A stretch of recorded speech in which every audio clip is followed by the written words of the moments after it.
Ladies and gentlemen, good evening and welcome back to our YouTube channel once again. And it is my hope and prayer that this video is going to find you guys in good health. Personally, I am fine, as you can see. Kisumu is also fantastic. And maybe you could also let me know where you're watching the video from, the county or the country, in case you are out of the republic. Ladies and gentlemen, Raila Odinga, the ODM party leader, today led a strong Azimio la Umoja One Kenya Alliance brigades to Kitui County for the burial of Mzee Willy Mulwa, who is the brother-in-law to Stephen Kalonzo Musyoka. Raila Odinga was accompanied by co-principal Eugene Wamalwa. Kalonzo Musyoka was also present. Wajakoya the fifth was present. Wycliffe Ambetsa Paranya, the ODM deputy party leader, was present among several other leaders. That event, in my view, is significant politically speaking. So in this video, I want us to talk about it briefly, but I want to focus more on Raila Odinga's speech. First of all, I noted the absence of Martha Karua and the Makwiny group. Why do you think Martha Karua was absent from this event? Because Martha Karua has been missing from Kalonzo Musyoka's events. But there's also something that caught my attention. The speech by the Kitui Senator, Enoch Wambua. Enoch Wambua is one of the close allies of Stephen Kalonzo Musyoka. He was very clear that Azimio la Umoja One Kenya Alliance should name Kalonzo Musyoka as the presidential candidate and Eugene Wamalwa as the running mate. I looked at that statement and I've reviewed it severally. I think the guy got it wrong. Kusema tu kweli. Na mimi msitaki watu wa habari mseme nimesema hii sababu sijasema, lakini kusema tu ukweli. Can there be a better ticket than this one?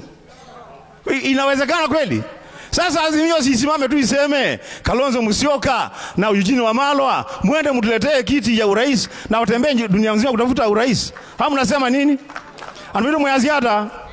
Pope sawa sawa. If Kalonzo Musyoka wants to become the president of the Republic of Kenya, the first political party he must persuade is none other than the ODM party. So ODM party is the one which should propose Eugene Wamalwa, for example, as the running mate.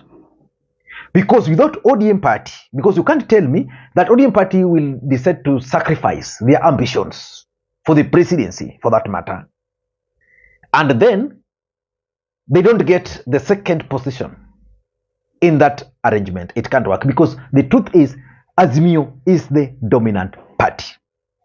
But let us look into that maybe next time, maybe in the next video. Let us focus on Raila Odinga's speech. First of all, how was Raila Odinga received in Kitui, especially when he stepped onto that podium? This is how Raila Odinga was received. I think it was massive, and that's a strong message to Azimio that they need to stick together.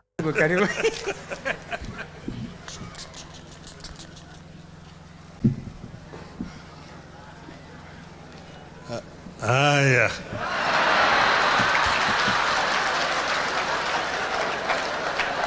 baito masio inge, asanteni sana. Bwana ni mwema na kila wakati, na ndio asanteni sana. Tumekuja kwa msiba. Vile imezemekana huyu mzee ambaye ni Willy Mulwa Masia amefikisha miaka wa 91. Kwa tunasema huyu amekula chumvi. Amekula chumvi. Kwa tunasherehekea maisha yake. And when Raila Odinga began his speech, he delivered the greetings from Uhuru Kenyatta. And I also noted the way the audience received the greetings from Uhuru Kenyatta. What does it tell you? Nimeleta risala ya rambirambi kutoka kwa Mheshimiwa Uhuru Kenyatta. Madam Martha Wangari Karua. Ya tatu ni kwa bibi yangu Mama Aida Odinga. Aida Odinga na Pauline ni marafiki sana.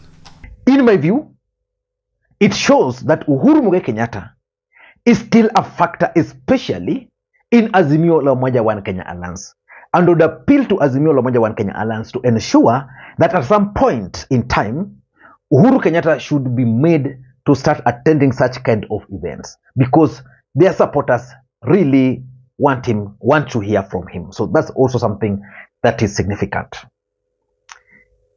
The third thing which I picked from Raila Odinga's speech is the hustler narrative.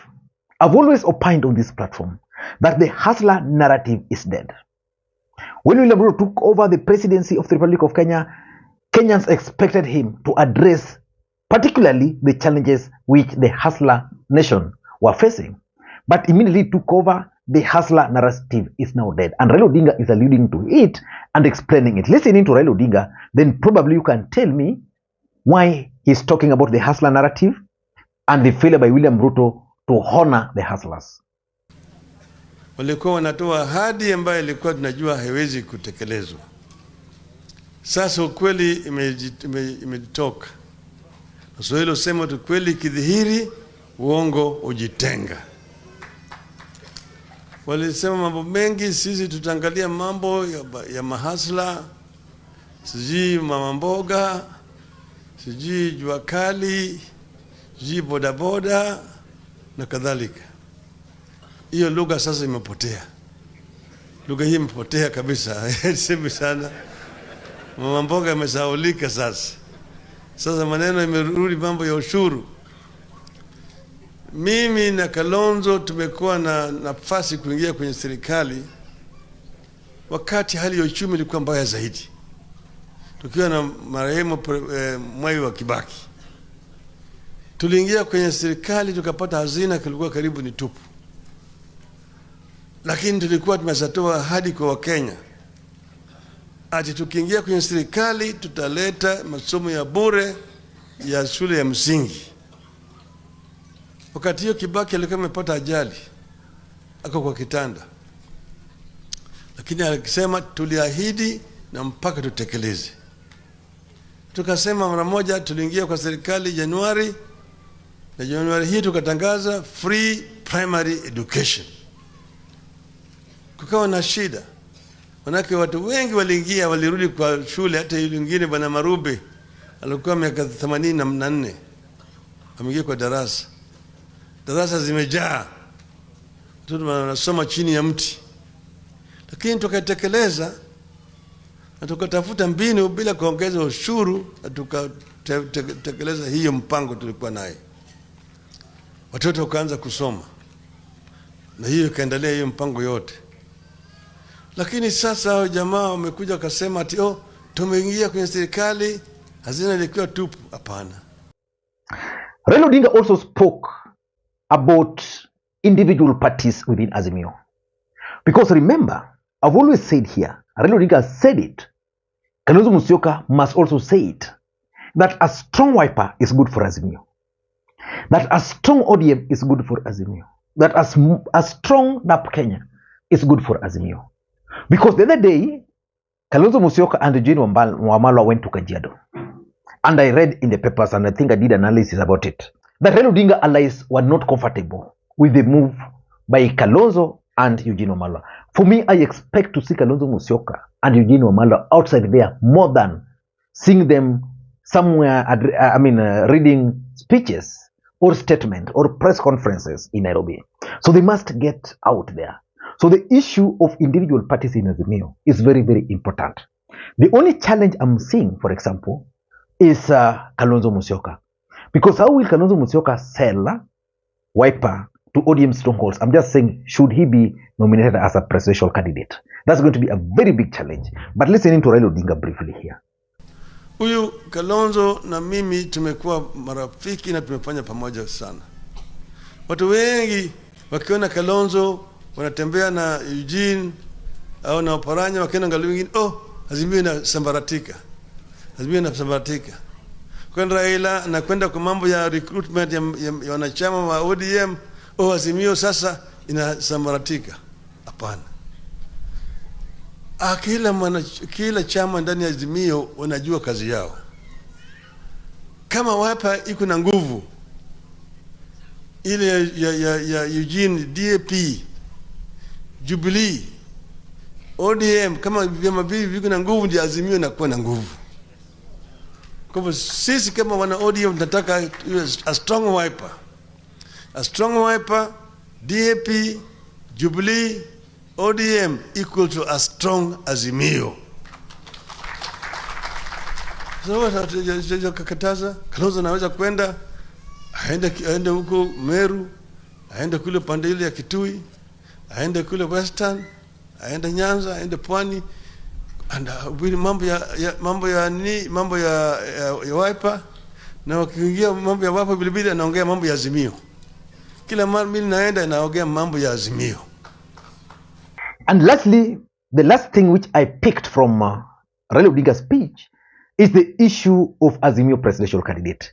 You see, the elephant in the room is Azimio presidential candidate. Kana sisi tuko pamoja. Ati Kalonzo anatangaza anasimama na baba namna gani? Ati mpaka baba asimame kwenye nia pana. Tukubaliana. Mimi kama Kalonzo yuko candidate, kuna baya gani?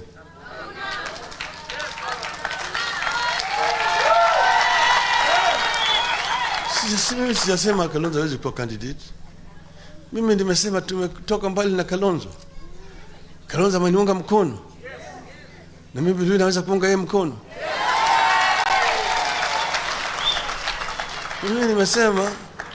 Mimi sijatoka kwa siasa. Wakati mtakuja ambapo mimi nitasema, sisema namna hiyo. Na kama sasa ile Raila kama yuko mara ile nyingine nilienda Amerika wakasema baba holy away. Baba holy away. Mara nyingine kama mimi nimetoka siseme baba holy away. Maana kama Kalonzo yuko in charge, si yuko in charge. Sasa kwa in charge tu.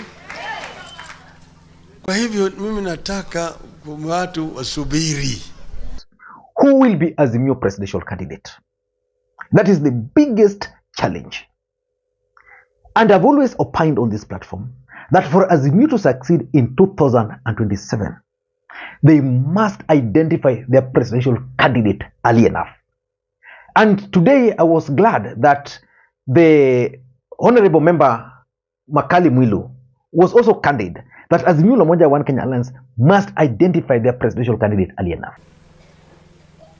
I think it is time, this time, we do things differently. We need to tell Kenyans early enough how our team looks like. Early enough, Mheshimiwa Malwa. Because if we don't do it, muslaumu wa Kenya wakati wanakuwa na wasiwasi tukifika wakati wa kura. They should tell their supporters that for us, our presidential candidate for 2027 is going to be Kalonzo or Eugene Malwa or Joho and Kalonzo or whoever, or Raila and Kalonzo. They must tell their supporters early enough so that they can come up with a strategy on how to sell that presidential candidate. For example, I believe that ODM as a political party must either produce a presidential candidate. If not a presidential candidate, then they must produce a running mate. So in a case where Azimio will settle on, let's say, Kalonzo and Eugene Malwa, then it will mean that someone somewhere will have to come up with a strategy on how that ticket will be sold to ODM supporters. Very, very important. But for me, the event in Kitui today is significant because it addresses two main issues in Azimio. Number one, the unity in Azimio. Can Azimio hold together? Or should they go their separate ways? The message which Azimio leaders were trying to send to their supporters was simple. For us, we are united. Number two, the need to consolidate the bases. In fact, if you ask anybody, they will always tell you that Raila Odinga lost the presidency in 2027 because Nyanza, over 400,000 votes, slept in Nyanza, never turned up to vote. Sadly, if you were to go deeper and figure out the number of votes Azimio lost in Ukambani, is massive. Massive, I can tell you. The number of votes they lost in Coast as a result of turnout, massive. So it means these political parties must go back to their strongholds. Kalonzo must go back and consolidate Ukambani. Raila must go back and consolidate ODM strongholds. So that when 2027 arrives, then it will be easy for them to campaign. I don't know what you think. That's my take. Until next time, this is Lee Makwiny. And by the way, most of you have asked me to talk about Simba Arati and Mochogu. I've been having a bit of challenge here and there, but I think most of them have addressed. So tomorrow I'll begin. Maybe I'll begin with that. Mambo ni mengi saizi, time ndio machache. Until next time, this is Lee Makwiny. Bye bye.